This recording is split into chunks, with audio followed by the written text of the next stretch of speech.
Right after the reunion, I pulled out my phone and checked my bank account. Just like that, empty. Completely drained. Not a single cent left. My brother-in-law glanced over, gave me this smug little grin, and said, "Well, we needed it more than you did." I was shaking. I reached into my bag, pulled something out, and said, "Then I guess you won't have a problem with what's coming." They all laughed. That's when a sharp bang echoed through the house. The front door flew open. Jason leaned on the fridge, cradling a beer, that smug grin stuck to his face like glue.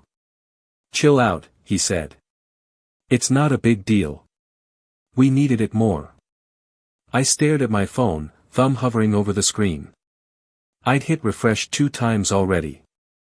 The number didn't budge, $285. That couldn't be right. Just yesterday, there was over 12 grand in there. 12,000. Are you serious? My voice cracked. Rachel, my sister, barely glanced up from the couch.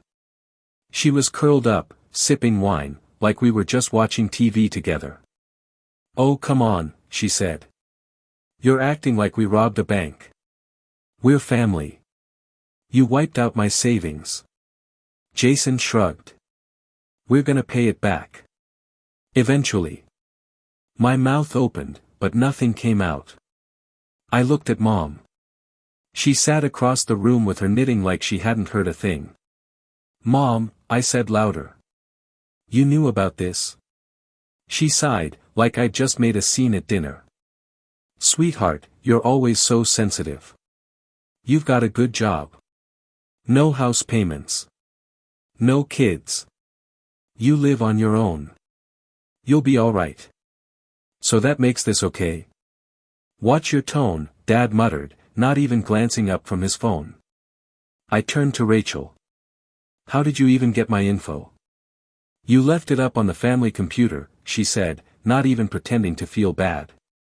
"Next time, maybe don't walk away while you're logged in. Honestly, that's on you." I clenched my fists and took a breath. "You're blowing this up," Jason said. "We didn't spend it on junk. We used it to keep things going, rent, food, bills. You didn't even ask." Rachel shot back, "We didn't think we had to. You've been helping out for years. What's the difference if it comes from your card or your account?" I slowly grabbed my bag. Nobody said a word. Nobody apologized. They didn't even look surprised. "You're heading out already?" Mom asked. "Yeah," I said, pulling on my coat. "But don't worry. I'll be in touch." "Don't be so dramatic," Rachel said, rolling her eyes. "We needed it more. That's just how it is." My hand paused on the doorknob. "Then you won't mind what's next." They kept laughing. But something outside had already started turning. "You okay?" my cousin Monica asked, catching up to me in the driveway. I didn't stop walking. "No," I said, yanking open my car door. "I heard Rachel in there." "That wasn't cool," she said gently. I didn't reply. If I spoke, I'd lose it. Thing is, this wasn't new. I'd been the dependable one for years. The steady job. The quiet life. No one ever thought I needed help, so somehow, I became the backup plan. It started small. Rachel missed her phone bill, so I paid it. Jason lost his job and asked for a little to get by. Then came birthdays, holidays, last-minute emergencies. I never offered to cover everything, they just started assuming I would. And every time, they made it seem like I owed it to them. "You're fortunate, Sam," Mom would say in that sweet butt-cutting voice. "Your sister has a harder time. God gave you more so you could give back." Dad would throw in, "Family helps each other. Remember who raised you." Translation is simple, we gave you life, now give us your paycheck. I never asked for anything. Not when I was out of work for 6 months eating eggs and rice every night. Not when I skipped every vacation for several years straight to save up again. Not even when I cleared Rachel and Jason's credit card debt. They never paid me back and never even said thanks. Last week, Rachel texted. "You coming to the reunion?" "Yeah," I said. "Want me to bring anything?" She replied fast. "Just bring yourself." 3 days after everything blew up, Rachel started calling. I ignored the first 3. Then Jason texted. "Just call her. She's freaking out." I picked up on the 4th. "Sam," she said, voice shaking. "We've got a problem." "Oh, we do? Don't be like that. The power company came today. We're way behind. They're threatening to shut it off by next week." She hesitated. "So, we need your help." I answered, "You took all my money and now you want more." "It wasn't just for us," she snapped. "Some of it helped Mom and Dad too. Dad's car broke down, remember? I didn't know. Probably because you knew I'd say no." "You're being dramatic. It's not like we meant harm. It's family. You didn't even ask. We didn't think we had to. You've always helped. That's what you do. That line. That's what you do." I lay awake that night, staring at the ceiling. Every memory from the last 6 years ran through my head. Every time I stepped in. Every time they expected it. The way Mom would say, "You're the strong one." The way Rachel rolled her eyes when I hesitated. They didn't see me as a brother. Or a son. Just a solution. For days later, Mom called. "We need to talk," she said. Not a word about how I was. Nothing about the money. "We're having a family dinner. Come by tonight." "What's really going on?" I asked. "Sam," she said in a low voice, "you've created a lot of tension." I caused the tension. Still, I went. A part of me still hoped maybe, just maybe, they'd try to make it right. No one said a thing when I walked in. Rachel was posted up near the wall, arms crossed like a bouncer at a bad club. Jason slouched next to her with that bored, I couldn't care less look. Mom clattered around the kitchen like she was starring in some sitcom. Dad? Still glued to the mail like it mattered more than me standing in the room. Rachel broke the silence first. "So are we gonna talk like adults, or what?" I sat down slow. "Sure. You ready to admit you stole from me?" She rolled her eyes so hard I thought they might get stuck. "God, you're unbelievable. It wasn't stealing, it was family. You always step in. We needed help." Jason chimed in without looking up. "You've got money. What's the big deal?" "The big deal," I said, "is that I never gave you permission. You didn't say no either. Because I had no idea it was happening." I turned to Mom. "And you just, let this slide?" She dropped her eyes. "We figured you could handle it. You always do. We didn't think it was something we had to ask about." Dad added, "We trusted you'd do what's right." I stood. "And what's right is what, letting you get my account behind my back. Stop calling it stealing." Rachel barked. I leaned in. "Then the family won't have a problem dealing with what comes next." Jason narrowed his eyes. "What the hell does that mean?" I didn't answer. When I came back later that week, they were all waiting like it was Thanksgiving. Mom set plates with enough noise to wake the neighbors. Rachel stood near the window, stiff as a statue. Jason was already lounging like he didn't have a care in the world. "Well, look who's back," Rachel said without a smile. I dropped my bag by the door. "Let's not drag this out." Jason smirked. "Maybe now we can stop pretending this is some big heist." "It was a heist," I said, sitting down. That was Mom's cue. "Sam, please. We're not proud of how things went. But we were in a corner. Rachel and Jason were drowning. What were we supposed to do? You've always been steady, Dad added. We knew you'd catch us.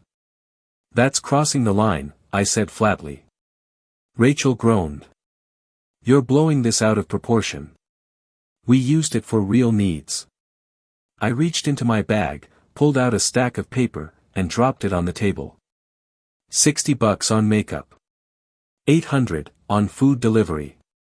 $2,500 straight to your car loan. Jason leaned forward, color draining from his face. You went through our stuff. I built a timeline. I reported every transaction. And guess what? The fraud team responded. Rachel's eyes got big. You didn't. I did. You called the police, she asked. I turned to Mom. Still think this is just a family matter? Dad slammed his hand on the table. You're seriously trying to get your sister locked up? You all made that decision when you decided my money was yours. Right then, we heard the knock. Rachel froze. Jason stood too fast. Mom gasped. Dad just stared, the color draining from his face. Open up. Financial Crimes Division.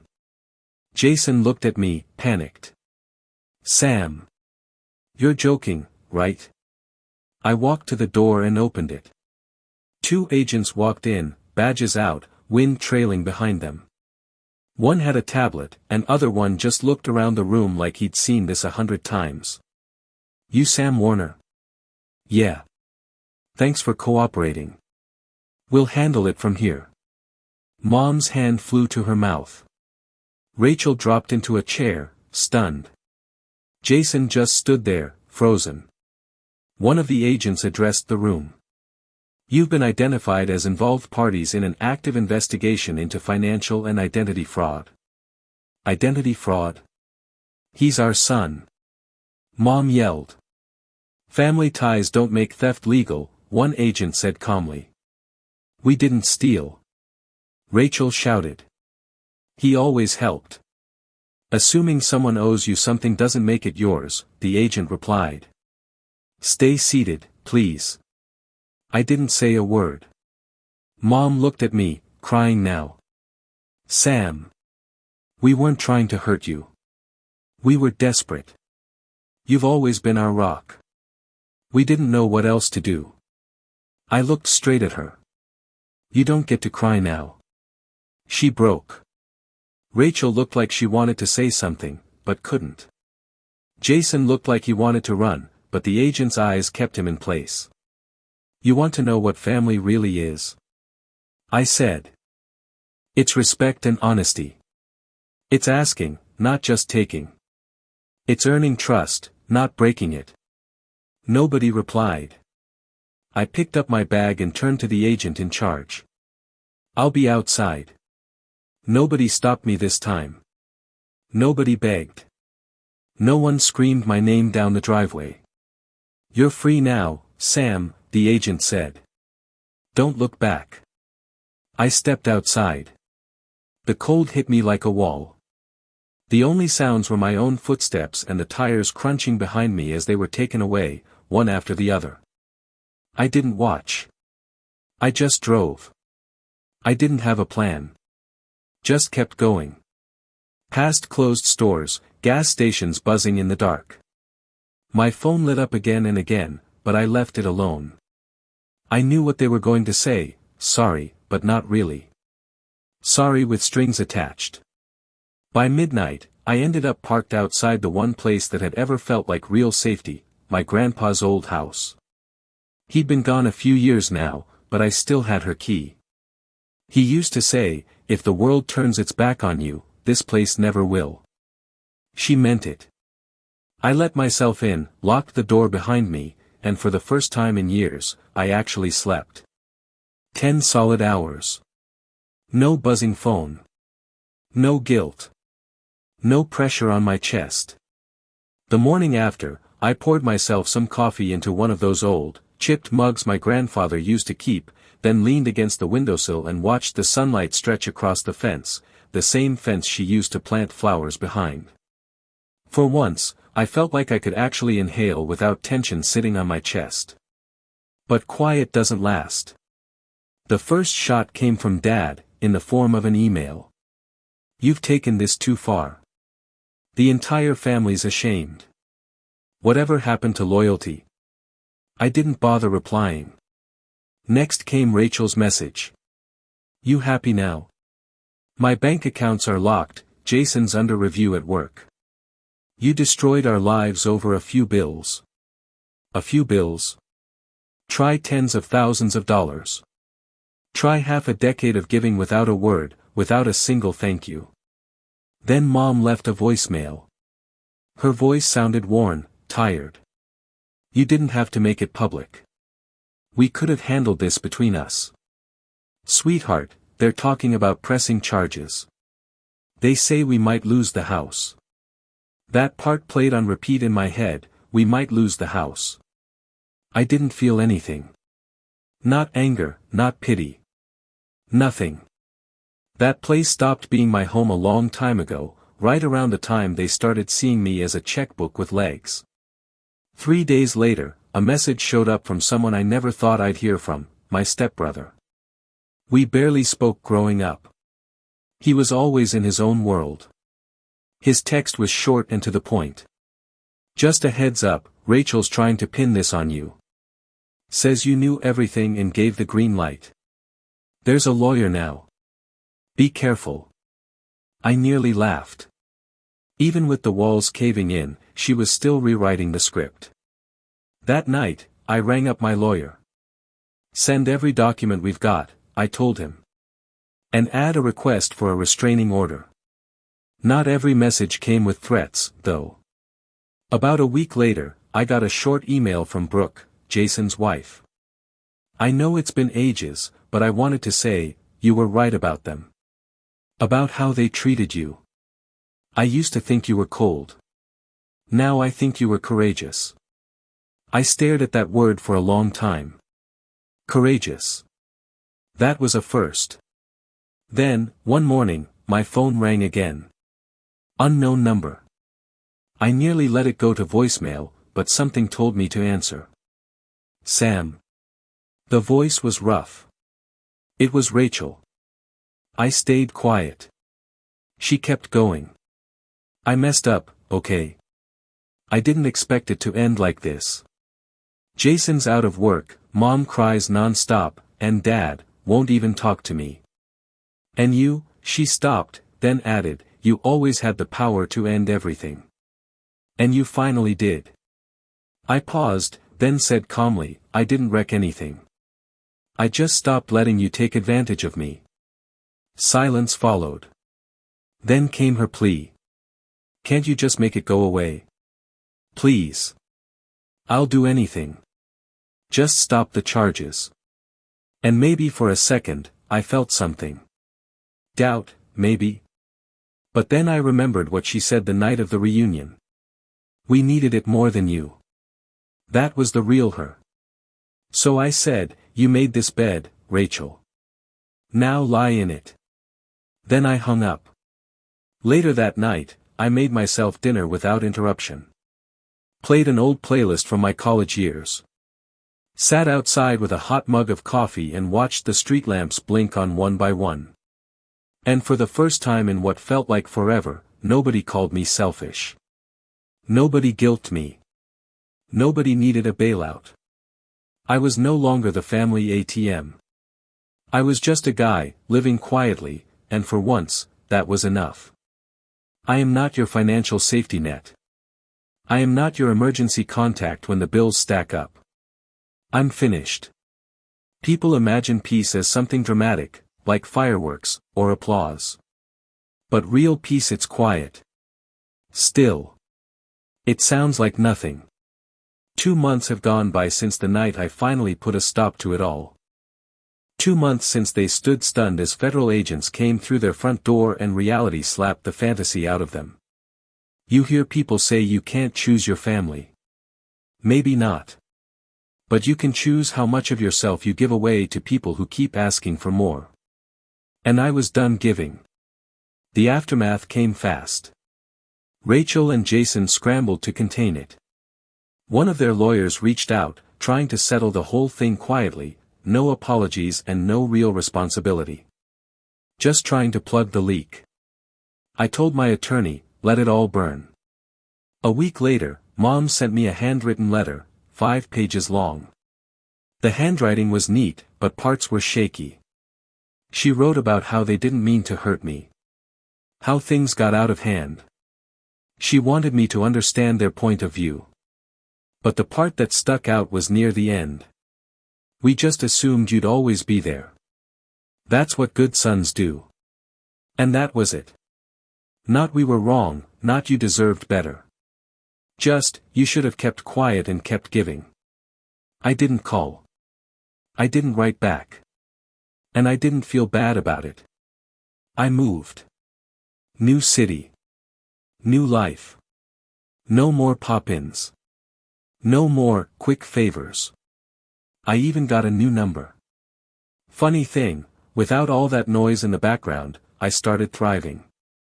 My boss noticed the change, asked if I wanted a promotion. I took it. It's wild how much better you sleep, how much sharper you are at work, when you're not secretly covering for your family's financial disasters. These days, I sleep all the way through the night. I eat full meals without feeling like I'm swallowing stress. I take deep breaths without something heavy pressing on my chest. That's what life feels like when you stop dragging around the weight of people who never once said thanks. One morning, a letter arrived, no name, no return address. Just my name scribbled across the front in handwriting I didn't recognize right away. Inside was a check for $100 and a short note, handwritten. I left him. That's how it started. You were right. I was terrified. But after watching what you did, it gave me the nerve to walk away too. This is to cover what you gave, Sophie's tablet, the rent, the clothes. I know Jason never thanked you. But I am. Thank you for showing me how to stand up. It was signed, Brooke. I read it once, then again. And then I cried. I cried because, for the first time in my life, someone from that family saw me not as a backup plan, not as an account balance to raid, but as a human being. Every now and then, someone asks, do you wish you handled it differently? And the truth is, no. I just wish I hadn't waited so long. I wish I hadn't given up so many nights to worry. Wish I hadn't pushed aside my own life so they could live comfortably off mine. Wish I hadn't let them shrink me so they could stretch out in my space. I regret every time I bit my tongue when what I really needed to say was, that's enough. But starting over. No part of me regrets that.